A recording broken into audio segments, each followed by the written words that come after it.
So, thank you for giving me this opportunity to talk to you about our journey in restoration, in rewilding a mine landscape, what we call as Aravali Biodiversity Park in Gurgaon today.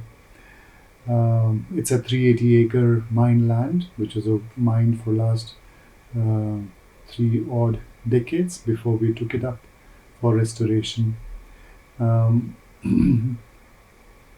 if you look at this slide, you will see that it falls on the rocky ridge of the Aravallis, and on the left, what you're seeing is the Gurgaon city kind of abutting the land, which is the western part of the land, and on the right, which is the eastern part of the park, is Delhi, which is protected. There is a buffer of Rajokari forest, and the lands around the Aravali Biodiversity Park are growing. They are becoming developed. There are buildings coming up, and what we are left with is this small patch of wilderness. Now, going back to the history of this place, we had roughly 8 stone crushers and several mining pits in this area when we came and saw it in 2010. So what I can project from all this is that these 8 stone crushers were churning out, the mining quarries were providing rocks, and those rocks were being grind into smaller grit and supplied to the city for development. So while the Millennium City was becoming a Millennium City, there were pits being made in these landscapes. So in this slide, you can see what the landscape was like when we got it in 2010. And mining stopped in 2004 with the Supreme Court ban, and it was left fallow, and we had several of these mining pits in the landscape. Now, before we go into the restoration bit of it, let me talk a little bit about Aravallis. Now, Aravallis are one of the oldest fold mountains in the world. They are roughly 700 kilometers from Delhi all the way to Gujarat.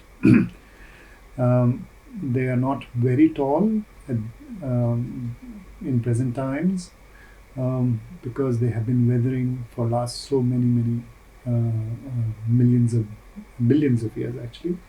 Aravallis are dated, the oldest rock in the Aravallis are dated about 3.2 billion years old, and the topmost quartzitic rock that you see in the northern part in our place is about 1.8 billion years old. So these are really old mountains, yeah, and they have kind of, the range has played a very significant role in creating the drainage, the basin of what you find on the left and the right side of the Aravallis, the Thar Desert, the Central Indian landscape. What I also wanted to talk about, that we have ripples marks. So this tells you the story of sedimentary origin of these rocks, and it's usually in quartzite you don't get the sedimentary traces, but here in some places called Jhamar Kotra, you will get slabs after slabs of quartzite with such ripple marks. Now in the Aravallis we have very good forests of primarily Anogesis pendula in the northern part, and something called Dhok forest, and the Salar forest, Boswellia serrata. In the valleys you will find a mix of various kinds of species, but it could be Butium monosperma forest, or it could be if there is alluvium, then you get something called Babool forest, and if it is sand, piled up sand, then you get a very different community of plants. So Aravallis are very diverse within their floral composition. Depending on the substrate, depending on the which part of the Aravallis you are in, the floral composition changes. And they are also very less studied. The Aravallis are not so well studied in terms of its biodiversity or flora. Now, before we go into the restoration bit, I wanted to reflect on what is happening to the world today. And because that was our churning process, that's what we were reflecting on when we were thinking about the park, and we were given the reins of restoring the park. By the way, I was invited by NGO called IAMGURGAON, which is a fantastic organization of mostly women, who invited me to be part of this journey of restoration. They wanted, their brief to me was to plant native trees. And then when I came to the landscape, this is what I saw, and I said, let's rethink, let's create a narrative, a vision for this place. And they all were very excited. We all worked towards it, and our reflections were these: what is happening to the world today. So here in this slide, we know that from 1990 to 2016, we have lost South Africa size of forest, primary forest. It's a big country. It's not a small country. We have lost that kind of a primary forest in the world. And this is 2016. We are in 2024. So destruction is continuing here. But if you look at the global trends, we have lost biodiversity a lot. I mean, I think one thing that pinches me the most is this, that we as humanity have not been responsible enough to save our different life forms, and we have been encroaching on landscapes and destroying the species. So these are the global trends, and you can see that they are not hopeful at all. And perhaps you can look at what Renee said, that perhaps it's true that wherever humanity goes and we destroy. I don't want to use the word desert, because deserts are thriving ecosystems, and they have to be understood and celebrated. Like one of my projects in Jaipur is on desert ecosystem, and it means a lot. But what I wanted to see that we leave destruction, and I think that's what was served to us in our plates by the Aravali Biodiversity Park mind pits, that this is what it is now. Transform if you can transform. And I think it was indeed a fascinating journey. So with these points as a reflection, when we reflected on what is happening to the world, we said what is happening to Gurgaon. Gurgaon is growing, but it's also impinging on the natural resources. So we built a narrative that we want to bring back the forests of Aravallis. Now, when we say bringing back the forests of Aravallis, it's so what? Forests devoid of people, with people, and in my understanding, forests or wilderness cannot exist if it doesn't interact creatively with the people. So in a city, creatively engaging with the city, with the people, with the children is mostly educational, according to me, if we want to have a win-win situation. And that's what we did.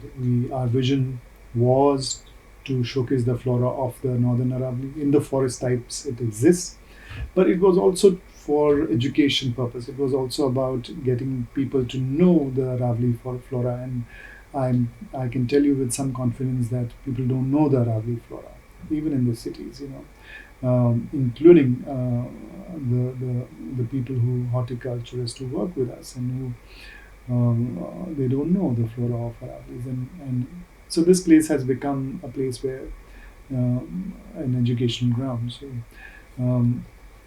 if you tell me that okay, what's the big deal?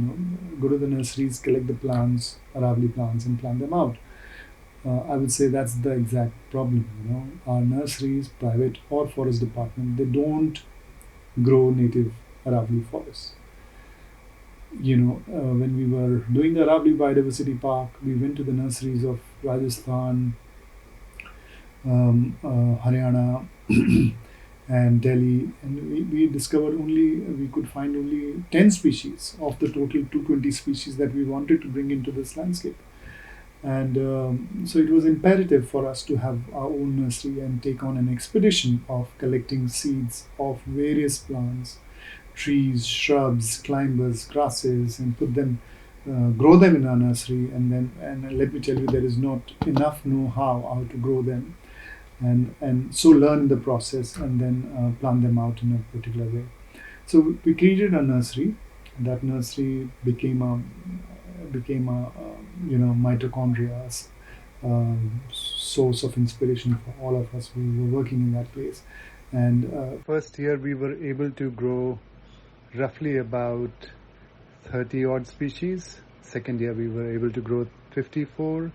Third year 83, and so on and so forth. Able to add roughly 140 odd species and many other species of grasses and ephemerals into the landscape. And once the seeds were collected, they were labeled, and then they were planted, they were sown, and then germination was kind of, then saplings were planted in the landscape. Now what we did was we announced to the city of Delhi, Gurgaon, that we are recreating the forest and we are reviving a forest, and that became a hit with people of various social, cultural setup, and they and schools, lots of schools, and IAMGURGAON kind of those days of planting were a serious affair for all of us to come there. Attend to the citizens who are coming, and school children, educate them on Aravali's flora, why they are important, and what we are doing is restoration, how is it different from normal planting, and educate the city in the process. That's how I would put. Thousands of people would have come there, and more than 50 schools had come with thousands of children coming year on year basis. I mean, I've met children who have become now professionals who have come and planted in the park. So it became this time for celebration, of course, back-breaking time, but time for celebration during these planting times. Here I'll show you some before-after slides so that you can see the transformation for yourself. And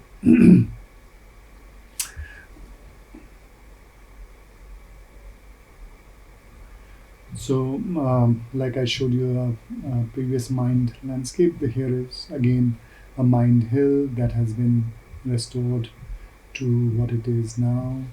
There is a seasonal water body. You can look, there is mostly Prosopis juliflora around it, which is the alien invasive species, species detrimental for biodiversity. Is a big problem in the Indian subcontinent and actually around the world. So we had to remove this plant and plant the native species. So in initial succession, we had lots of grasses, and then it was overtaken by the woody trees and shrubs. Here is another mined pit, and that has been restored now. Similarly, this is how from the park you would see the city in 2011, and this is how the transformation happened in 2020. Now we don't even get those vantage points from where you can take pictures of those sites, and the canopies have become tall in the various forest types. With the transformation, we also did biodiversity studies, and we figured out what species are there. So we have good faunal populations of nilgai, jackal, jungle cat, porcupines, hedgehogs. We get all the 8 species of amphibians found in the Delhi NCR region.